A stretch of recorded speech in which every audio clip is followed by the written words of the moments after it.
am the only unbought and unbossed politician. Why should I step back? This is UNBOUGHT Power Hour with Rasha Mubarak.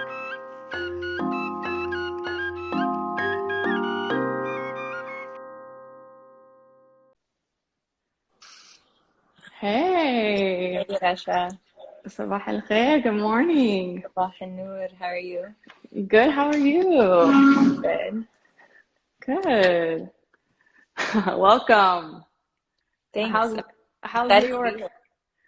I'm excited to have you. How's New York weather right now? It's actually nice. Blue skies. The temperatures are going up. It's really nice out. Yeah. Actually, I want to say it's a little bit cold here in Orlando, Florida, but I think a cold front came out of nowhere, but that's, a huge welcome to the spring breakers that are here during a pandemic. Actually, in Miami just went on an emergency shutdown, so. Oh, wow. Yeah, so inshallah khair. Happy Sunday, happy Mother's Day to all the mamas out there. And also all the mamas that have lost a child, especially to systemic oppression, to occupation, and all the children that are missing their moms, if they're a political prisoner or if they lost their own. But shout out to all the mamas, especially my mama. Any shout outs for you? A mama figure, someone you think of today? Oh my God, there are so many, but I'll think to my mom if she's watching. Happy Mother's Day, Mama. I love you. Well, I am so excited for you to be here because, hello, not just this, you have been an amazing organizer, but also this, and super excited to talk a little bit about that. But first, I want folks to really know who you are, how you your journey to this book, because you come from you've studied religion, you come from the organizing world, you've worked with a lot of refugees, so kind of just your journey, who you are, and how you got to write this, co-edit this book with so many amazing people, by the way, that I was just blown away. I'm like, hey, those are all my people. Yeah. Well, first, thanks for having me here. It's a great honor. I'm very nervous. People should know.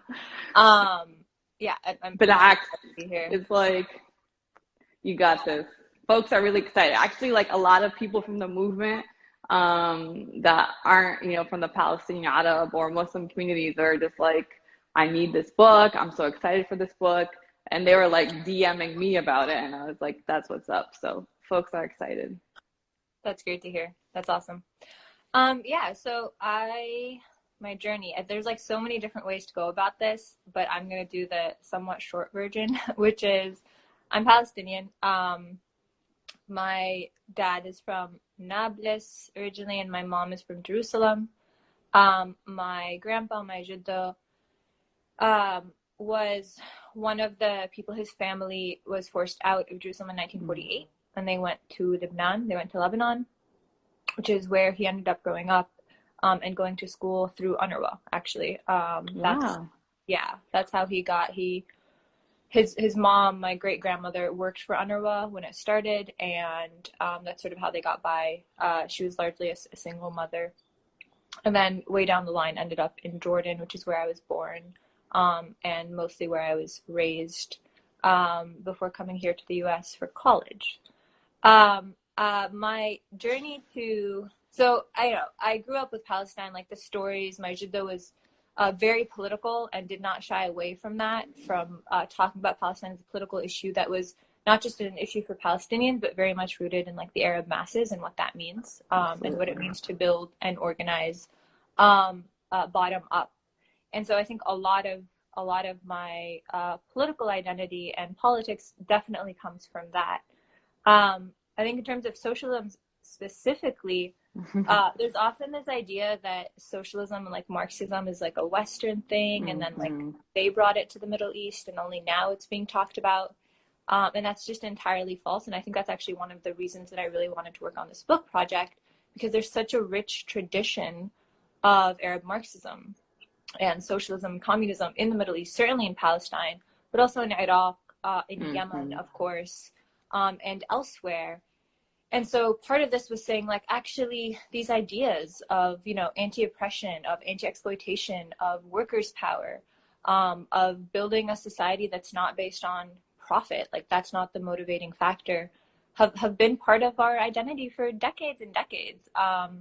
And of course, you know, there's nothing perfect about what came before us, and we're not trying to build towards that, but there's so much to draw from to think about what it is that we want to build towards. And I think that's a big part of where this book is coming from.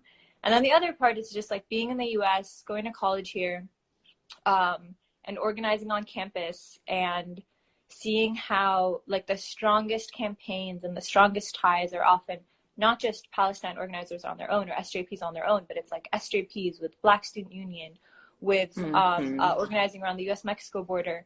It's like those coalitions and those campaigns that really draw out the most power and have the most potential. And that's what socialism calls for. It's this idea that it's not about our individual identities. It's not about that at all, but it's about all of us as workers, as oppressed people coming together to fight. And all the attempts to fragment us actually just serve a very small number of people. So yeah, seeing the rise of this new socialist movement in the US is so incredibly exciting. It is.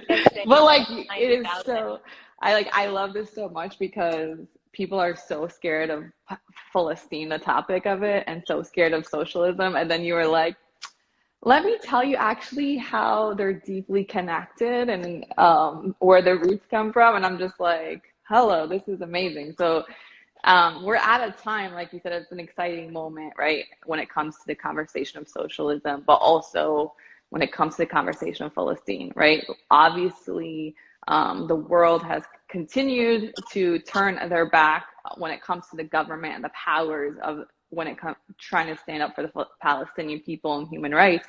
But the masses of people is what really has increased in solidarity.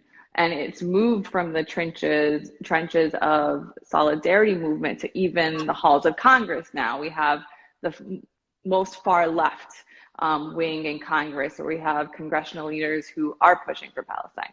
So this just, you know, what I love about your book is that you're recognizing, you know, that these oppressive systems continue to debilitate the Palestinians and indigenous people and, you know, immigrants, but what you're able to draw from it is also this notion of hope and how what will lead to liberation, and that is through like real socialism. And even how you define socialism, and your co-editor is just like below socialism, and talking about like even the different definitions of imperialism and how it's just like conflicting and ways of competing of exploitation and dominance and all of that. So if you can just talk a little bit about how you look at socialism overall and how it relates to capitalism and imperialism, because you really do get into depths of that. And then we can talk about how you've historically, so many movements that came before us, although not perfect, right, are deeply rooted in socialist values, and what you see the future to come across when it comes to this global movement for liberation for all people. Yeah, okay, you just asked like such I know. I asked a lot of questions, but like I'm just super No, I got you, yeah. intrigued. So I think that the socialism that we're talking about in the book is actually pretty simple, in that it's about how do we build a world where the driving motivation for prosperity, for life, is not profit. Right. And you know, it sounds simple, but it's also not simple. Especially today, when we're seeing in the US and certainly other places around the world where everything is privatized, right? Like that's why it's so hard to get access to healthcare in this country without falling into debt or dying, right? Like you don't get access and you die. And I think we've seen this with COVID. Is because all of these industries have been privatized, which means essentially what's driving the production, what's driving the service is money, is how can we make the most money. And what socialism would call for is like, no, actually, how do we build the things we need? How do we build a society where the driving motive is liberation, is freedom, is prosperity for the masses, and not for a single group of people that's able to thrive off of literally the blood and sweat of billions. So that's like a very basic, I think, definition of socialism. But what it necessitates is that there's no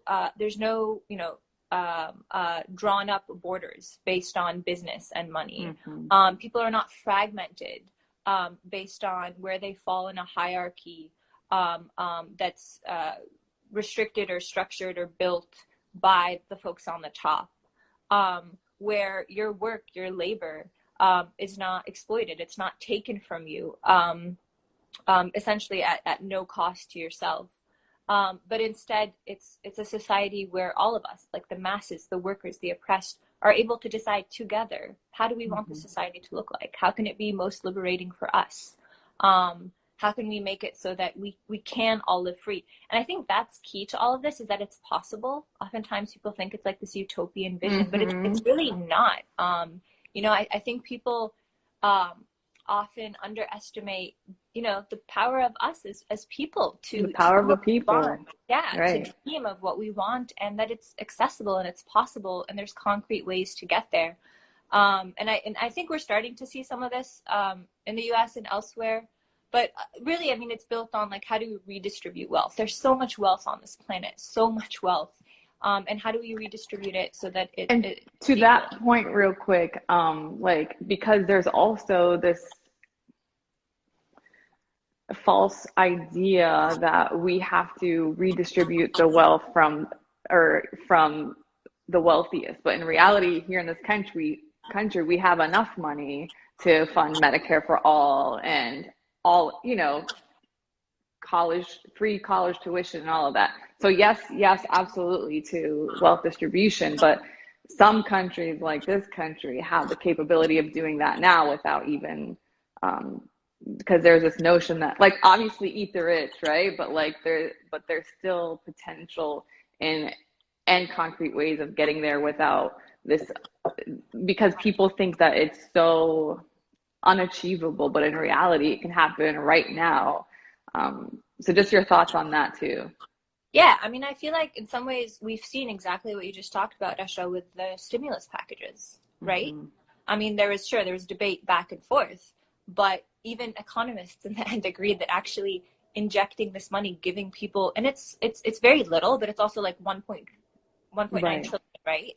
Which is a lot of money, and it's there if we want to use it for the things that people need to survive. It's not even to thrive, like that's the next level, but it's just to survive. Exactly. Yeah, people need to survive, and they're not able to. They're dying both here in this country, as workers, as immigrants, as Black people, as people of color, but also abroad. There's this great quote, and I can't remember who said it, so I'll write that in the chat later, because I don't want to use someone else's quote. But that, like, as an imperial country grows stronger and is like more robust and powerful, the more oppressed its own people will become. And I think that's certainly the case with the US and other imperial powers as well. And that's part of what leads to the decline of imperial powers as well. And I think that's definitely the case with the US. And the other thing I wanted to say about what you were saying about, like, we have money for Medicare for all. We have money to do these things, like tuition, like canceling free education or canceling student debt, is that the US spends more than the next 10 countries combined on defense and, like, national security. That's a lot of money. That's so much on displacing and murdering people, and then it's just and then apologizing for apartheid and occupation elsewhere. Wow.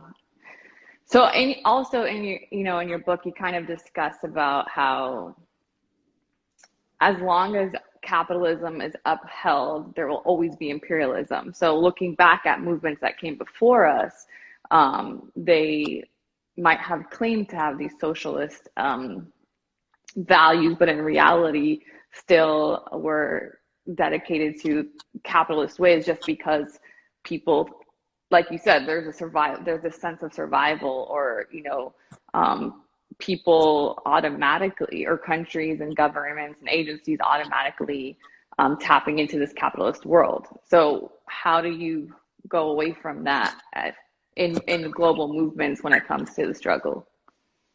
Yeah, I think that so many movements in the past have called themselves socialism, but have actually, like you're saying, just been, unbelievably oppressive, like Stalinism, for example. Mm-hmm. And I think one of the, the key ways to think about how we want to build our movement and like what it means to be a socialist is to think about how do we make sure that what we're building towards is really liberatory for all, that there are no restrictions on it.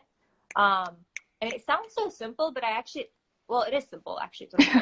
If you just apply that, right. It's pretty straightforward. It's not about, this group of people against that group of people. It's like, no, actually, as workers and oppressed people, we have the same interest in building this new world, no matter right. where we are, no matter what nationality we have, what ethnicity we have, etc. And actually, one of the things, this is a little off topic, so you can tell me to redirect. But this is your hour. Whatever you want to talk about, you're good. Okay. We talked about this a little bit in the book, but I'm writing an article about it with a comrade, Dafna. It's about, how Zionism, right? Zionism. There's a current of Zionism that Israel was being established that called itself Socialist Zionism, and I think a lot of people right. like, oh, but Zionism was socialist. Like, what about the kibbutz? What about this and that? Yeah. And when you dig deeper, well, first of all, on the surface, right? There is no socialism that's built on exclusivity, and Zionism is built on exclusivity. Like, that's what Zionism is about. Exclusivity. That's literally their North Star. Exactly. So what does it mean to have socialist Zionism? And then you start to look at what these so-called socialist Zionists, that's what they called themselves, said and talked about. And it's like they organized to ensure that Palestinian workers were not represented in unions, right? They organized to strip them of their land and take it. They organized to attack people that bought from Palestinian farmers or Palestinian merchants. And you're reading all of this and you're like, this is what they called socialism? This is the complete opposite. And how can people buy into this? And so I just feel like really getting these things from history and taking them apart and being like, no, I don't even want to try to sugarcoat this. Yeah. So can you dive right into just how, historically Palestinian liberation groups have moved in socialist ways, but what happened there and what can happen now, considering we once had these mass movements that were based on values that centered all people, then over time trickle down into internalized imperialism or capitalism. So just talking a little bit of how Palestine directly connects to socialism, historically present, and our future. Yeah, totally. So I think there were different movements across the Middle East and certainly in Palestine that posited socialist or communist ideas. And in Palestine, there's a number of groups. People usually mostly know about the PFLP and the DFLP. But there were others, some smaller, some that were fragmented off of these. And I think what's important to understand is that they were working in a very particular context of Cold War, post-Cold War, a time when even the U.S. was sort of flip-flopping on where it stood on a number of different questions in the Middle East. Oftentimes people think the U.S. has always backed Israel, and that's actually not the case. Right. Not because it cared at all about Palestinians. Not because they were aligned with their values. We didn't. First of all, the way this country was built, they don't Exactly. is a violent country. So systemically, its conception has always been, not looking out for people or the masses, or it's white supremacy. So sorry, continue. No, yeah, that's the foundation of this country is the murder and displacement and ethnic cleansing of indigenous people, and then the enslavement of Black people, and then decades and decades of war and economic imperialism. Anyway, that's maybe a slightly different conversation. That's another. But all connected. Yeah.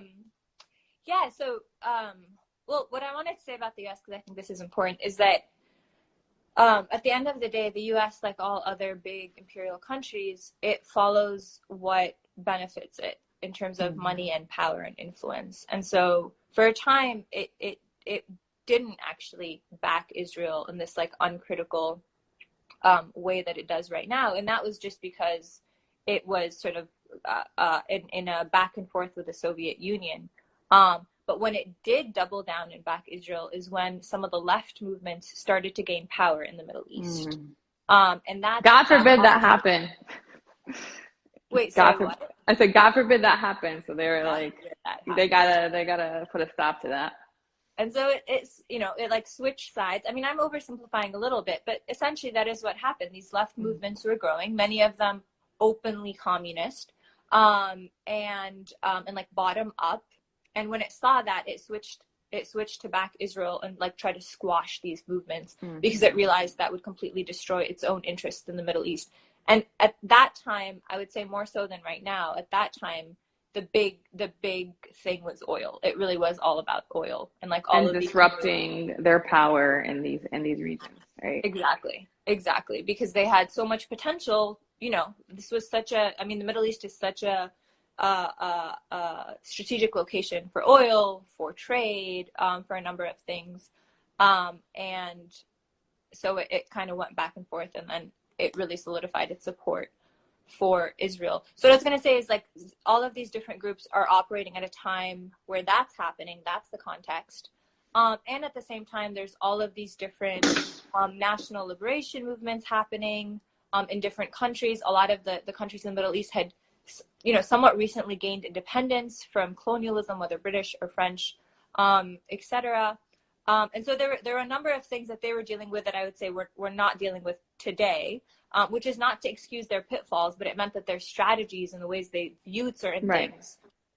There's not like, and I think folks, when you think about like just movement and the path to liberation, what the pathway to liberation looks like, there's not a book out there, right? It's always going to feel different and look differently considering what's surrounding them in that time period or how they're impacted.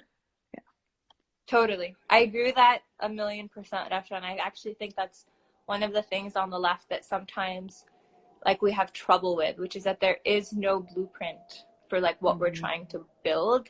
And as much as we can learn from the past, we also just shouldn't try to take that and be like, this is what we have to do. Like, look what they did here. We shouldn't do this, or we should do this. And it's like, no, it's actually not that straightforward because the world changes and people's ideas change and context change. You know, like everything is constantly changing, and that's what's really rough and tough. That sounds really funny to say, but that's what's difficult about it. Yeah. So how did those movements have socialism? You know, like how were they rooted or anchored in socialism, and then what happened? So I think a lot of them posited like workers' power. Like workers' power is that's where people need to centralize everything. That's where the heart should be in any movement. Exactly. And that's why by design, of course, Israel and the United States, and really any you know, country or any sort of state bureaucracy that exists under capitalism, the way it fragments people by design is by pitting workers against one another and using all of these, you know, race and ethnicity and nationality and all of these made up constructs to try to fragment workers, because they also realize that it's workers' power that has the ability and the potential to really transform the world, and that these ideas are dangerous. That's why everyone is scared of saying socialism. I mean, right now it's more popular. Socialism. And Palestine. And Palestine.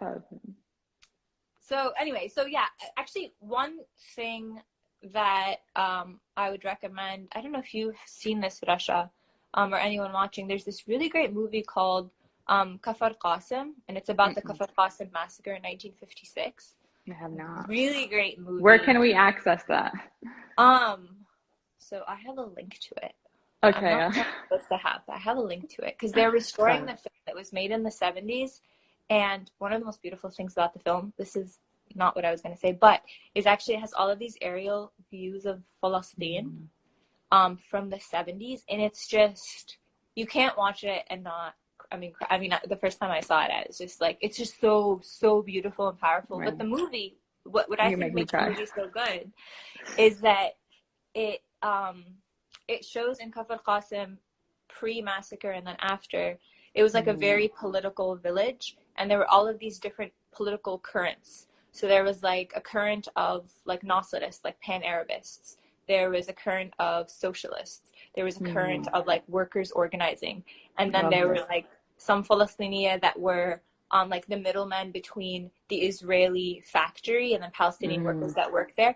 And it should, and of course class, like who are the workers, who are the wealthy Palestinians, and all of this is happening as Israel is planning to impose this curfew and essentially ends up killing Palestinian workers because they didn't know about the curfew. It's anyway, really great movie because I think it shows that in Palestine there is this rich tradition of like different political currents organizing together, but also debating and like trying to figure out like what it is that we're trying to build and how productive debate, right? Yeah. So that's, I think if someone wants to, like, a good way to put your foot in the door in all of this, if that's the right phrase, is that movie. I think is a really powerful movie for that reason. Amazing.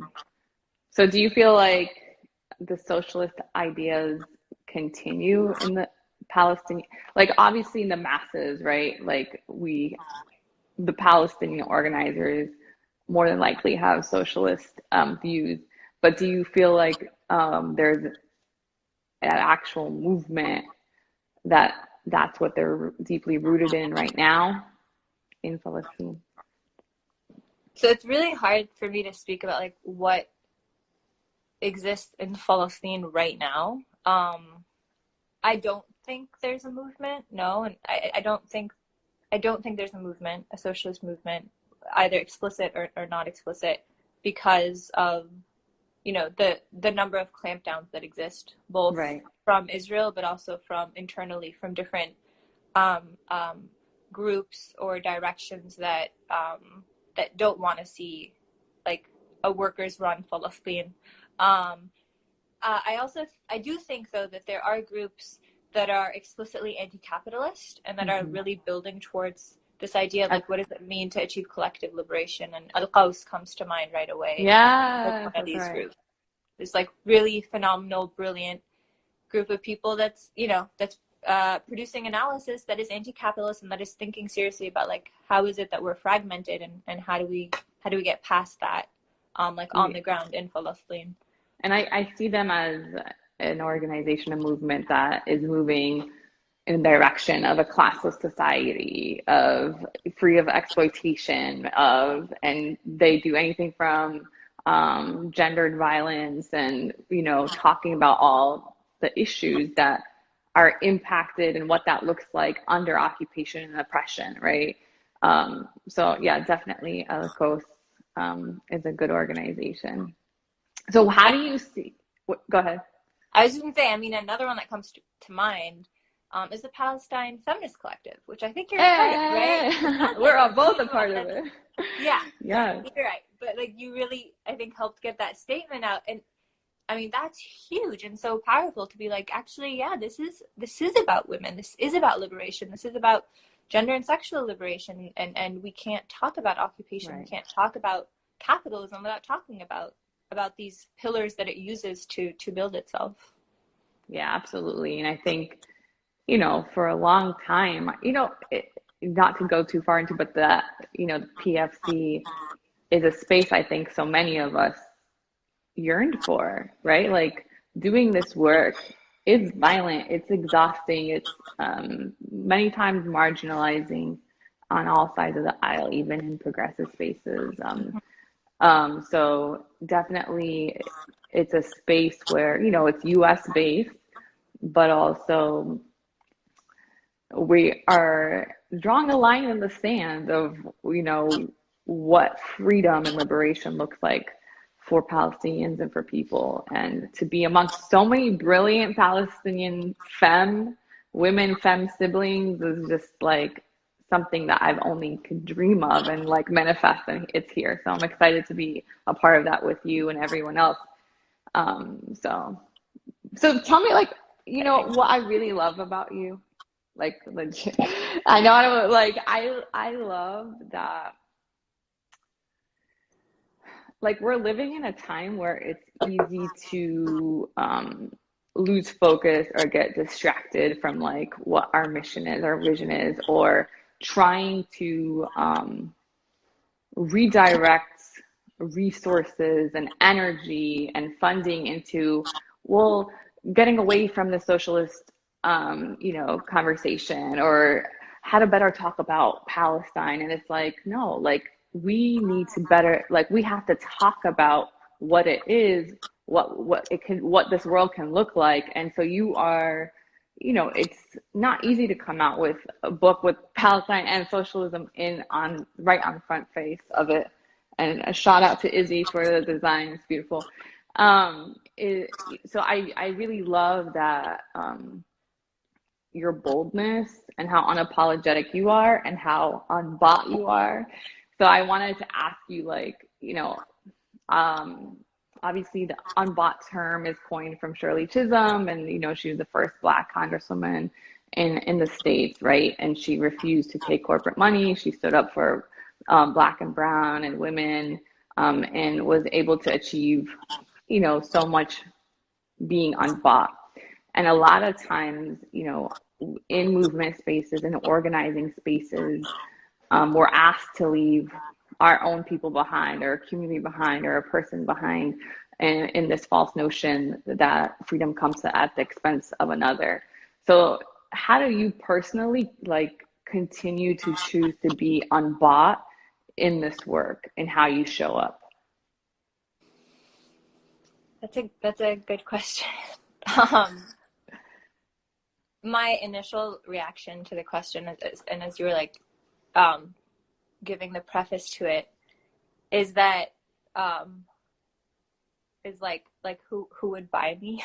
Like, I'm a Muslim, I'm an immigrant, I'm a hijabi, I'm Palestinian, MashaAllah, I'm a socialist. Like, there's a lot of intersecting things that makes it really hard to find, like, all these identities, right? Like, I'm almost like, yeah, like, who would be like, let me, tell her how to say things. I think no that one. I mean, maybe we'll build a world where, like, people want to buy or whatever, that type of voice. But I think that but even being bought in values, right? Not just right. That's a good point. I mean, I think that just, like, really sticking to what it is, like, what is at the crux of what I think, like, I want to be fighting for, and, like, what I want to build,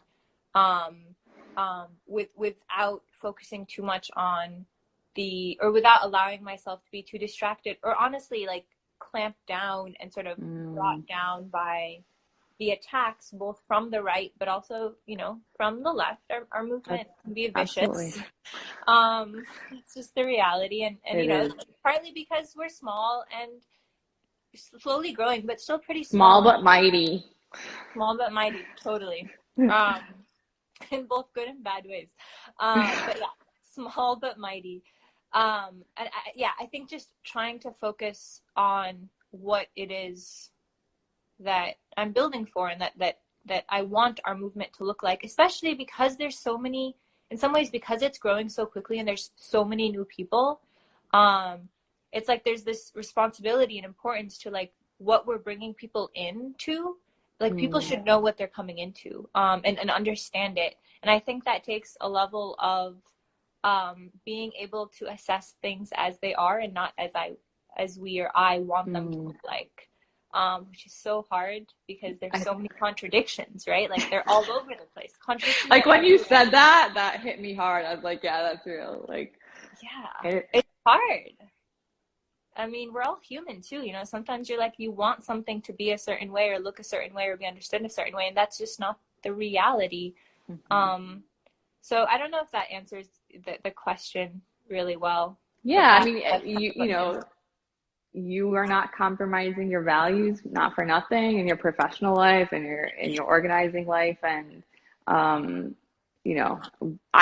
next question is, what was the biggest challenge or something that you faced after writing this book or during this book, and like how did you overcome that?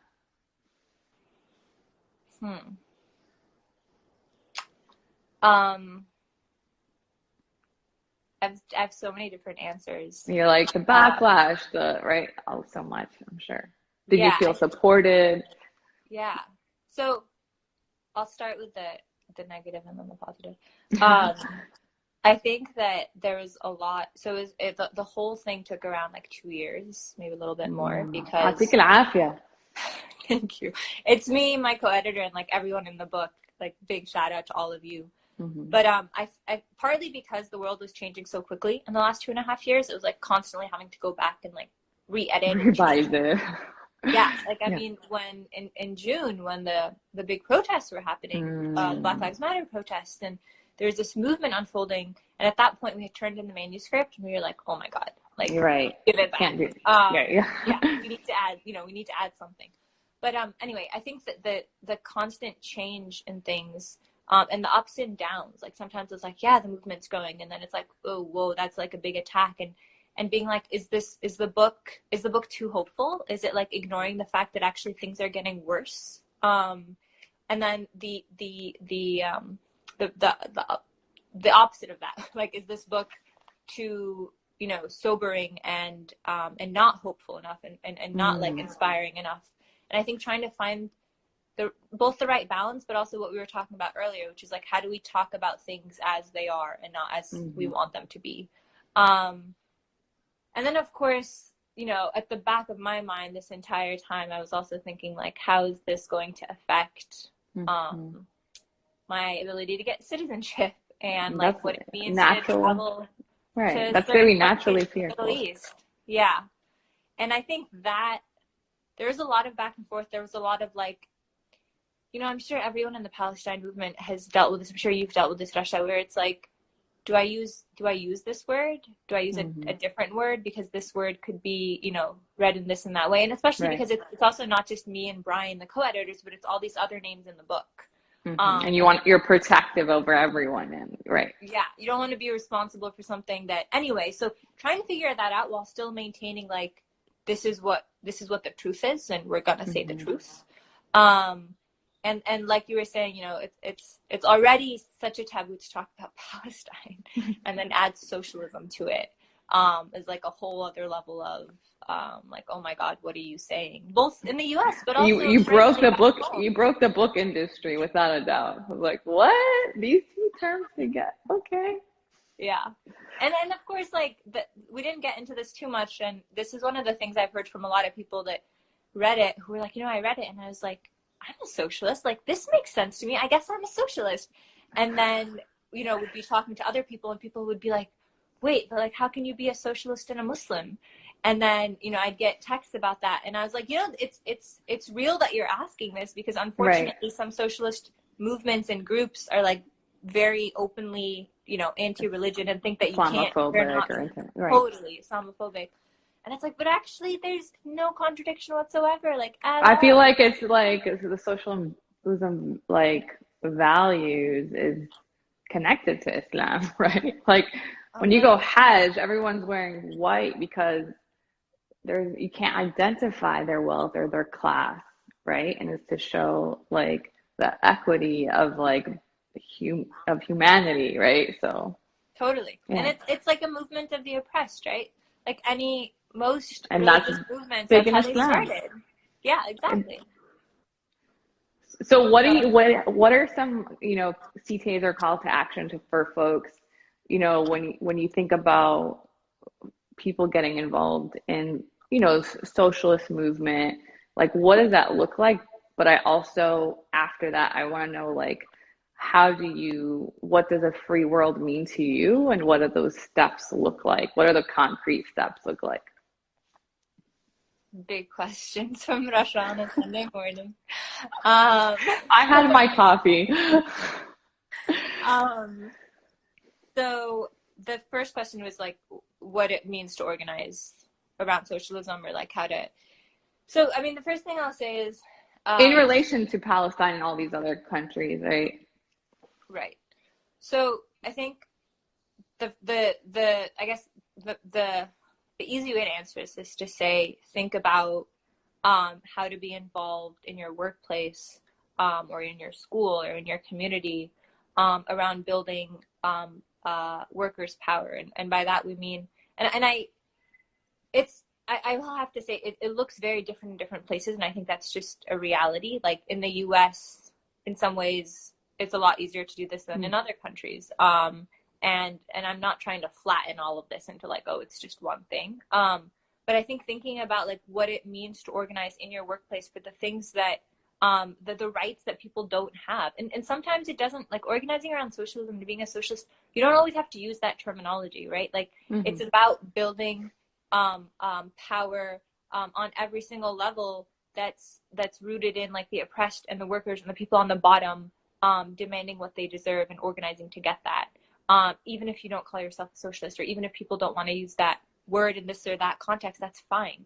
It's not about I think sometimes we get so stuck in terminology. That's what I'm saying. Like, don't get me started about 2020 and like the elections and the establishment and how they tried to blame everything on progressives, and it's like, no, homie, like y'all didn't know how to talk about the issue and you ran away from it and put so much energy into like rebranding it or saying, no, I'm not a socialist. It's like, why don't you just talk about what it is?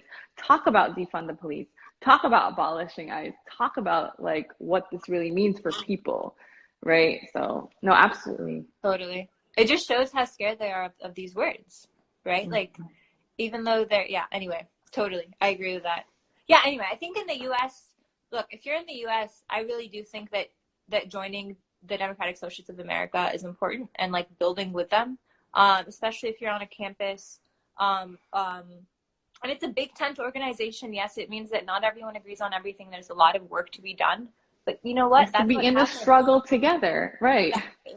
And that's the more we are, the more we're going to face the growing pains of the left. And that's a good thing, because it means we can debate each other and talk about how to organize and talk about strategy.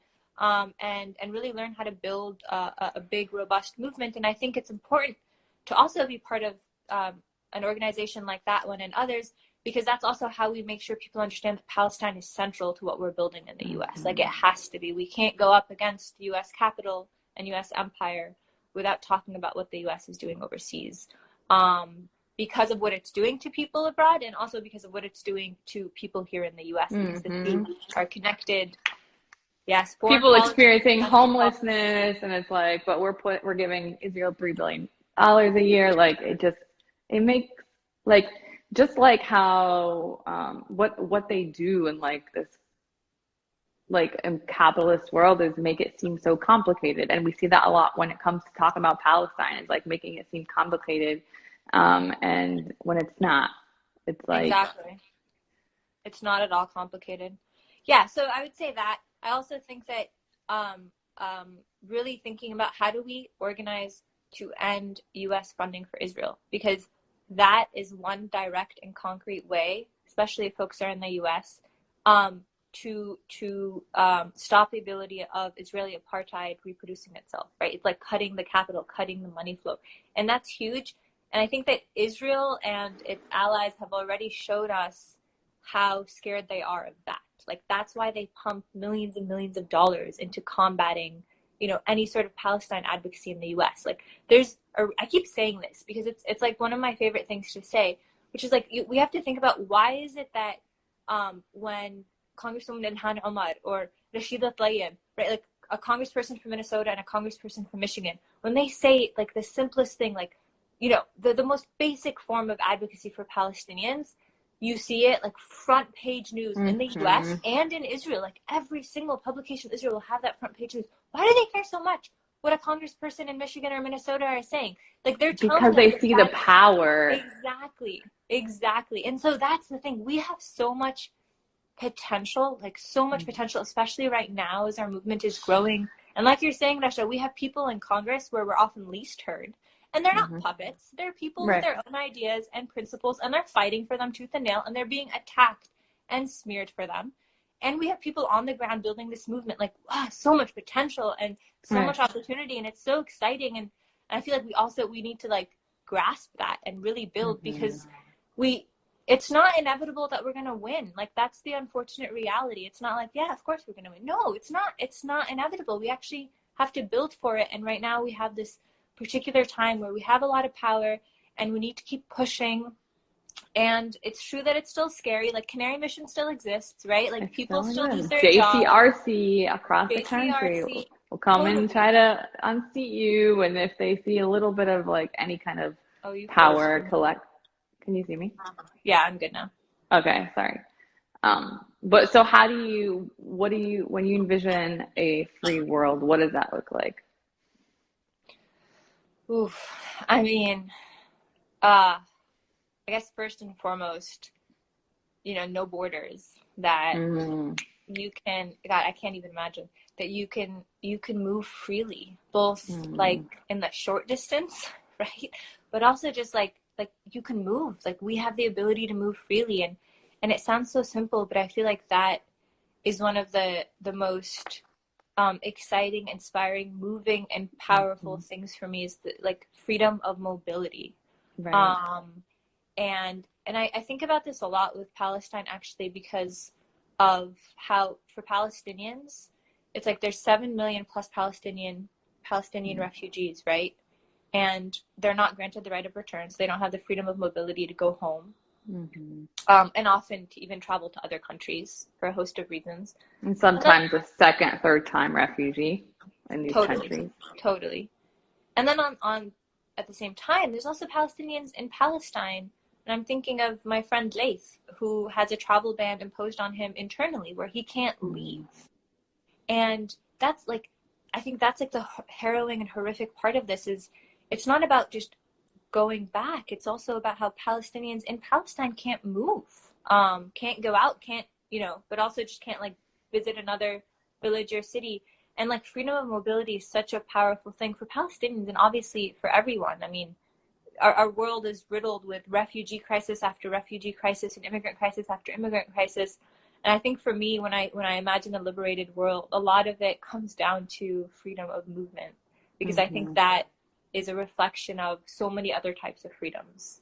That once you're able to be granted that, it opens your different freedom doors to other possibilities and just better living conditions, and being able to actually live and not just manifest your dreams but achieve your dreams, right? A lot of like the occupation and oppression of these systems are to disenchant people. When when they're detaining 12-year-old boys, it's not because they really believe that he threw a rock at a tank. It's to literally break them down from wanting a better future or working towards that. So yeah, if you have the freedom to move, to think.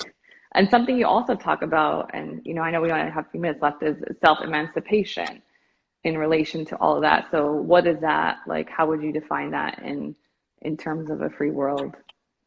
Yeah. I'm actually going to answer this in a slightly different way from the book, but I think I'm all for it. This connects to self-emancipation and like what I envision or what excites me or what's powerful about a free world. Another one is like the amount of potential that every single one of us has, artistic and otherwise, to explore and to think and to theorize and manifest. It's like the spectrum is so huge, and under capitalism, all of our energy is going towards striving to survive, like just to reproduce ourselves on a week-to-week basis, like go to work, come back, go to school, come back. How do you pay for the debt? How do you pay for healthcare? Children, etc. Like all of these things that are made to keep us in this like assembly line, and we're not able to like really be ourselves. Like maybe I'm like a brilliant artist and I just don't know it. You know, that's how You are. Hello. But I just like, there's so much potential in everyone. Right.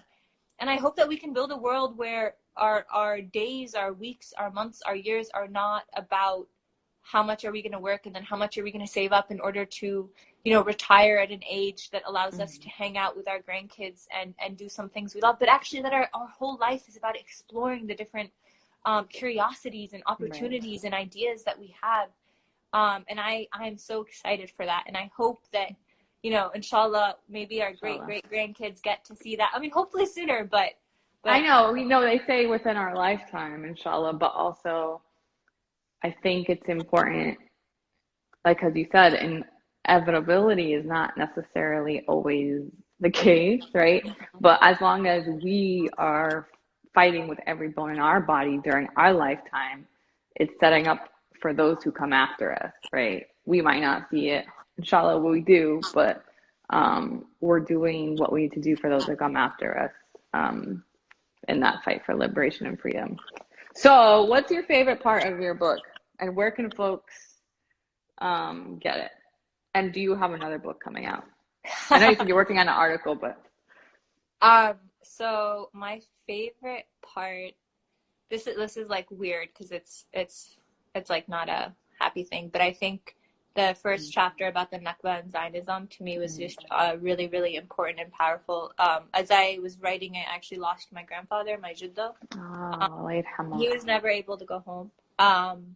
And I think writing that was very powerful to me because so often, you know, people try to people just want to talk about what's happening today as though it's isolated, but it's actually the Nakba and what happened then and everything is so central to us being able to talk about what happened today. And I think we need to talk about it more. We need to talk about the Nakba more. We need to talk about the stories of our grandparents more. We also need to write them down. You know, if you have a grandparent that's Palestinian or anything, sit with them and write down their stories. And I mean, we recorded my grandpa. You can make me cry. I'm sorry. I miss my grandparents. Yeah. I mean, God, grandparents are so special, and people sit with them and record their stories, like get it all down because it's so, so important. And they keep trying to deny us those stories and to erase them. So I really think that that's key. So that chapter to me is just a very powerful and important chapter, I think. In terms of where to buy the book, you can buy it at haymarketbooks.com.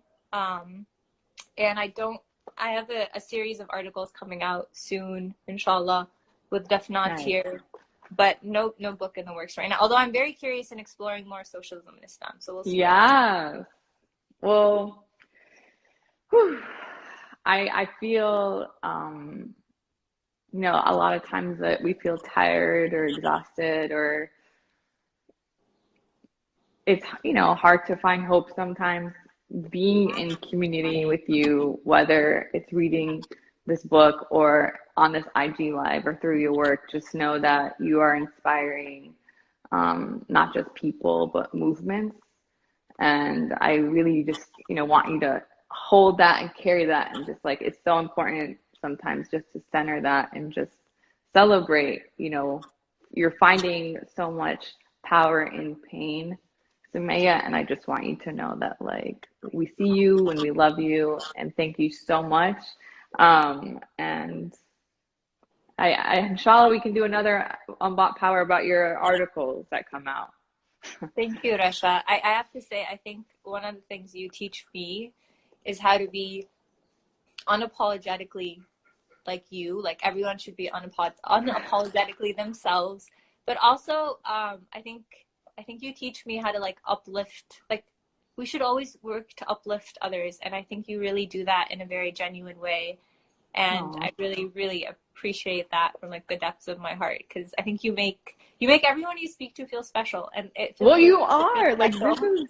this is like, you don't, like, just the fact that so many movement comrades are, like, reading this, are, you know, asking about it, saying they ordered it. I'm telling them I'm gonna get it for their birthday. Like I think, you know, something about Palestinian people is that we're able to inject so much of our resistance through different ways, whether that's through books, whether that's through art, whether that's organizing the streets or organizing workers, you know, and the ability to be able to do that, and at such a young age, like a genius baby, Allah yahmiki. But I think it's just so important, like, you know, to uplift each other and center each other. And it's because the impact of your work you might not always see, but just know it's there, and you are helping really clear the pathway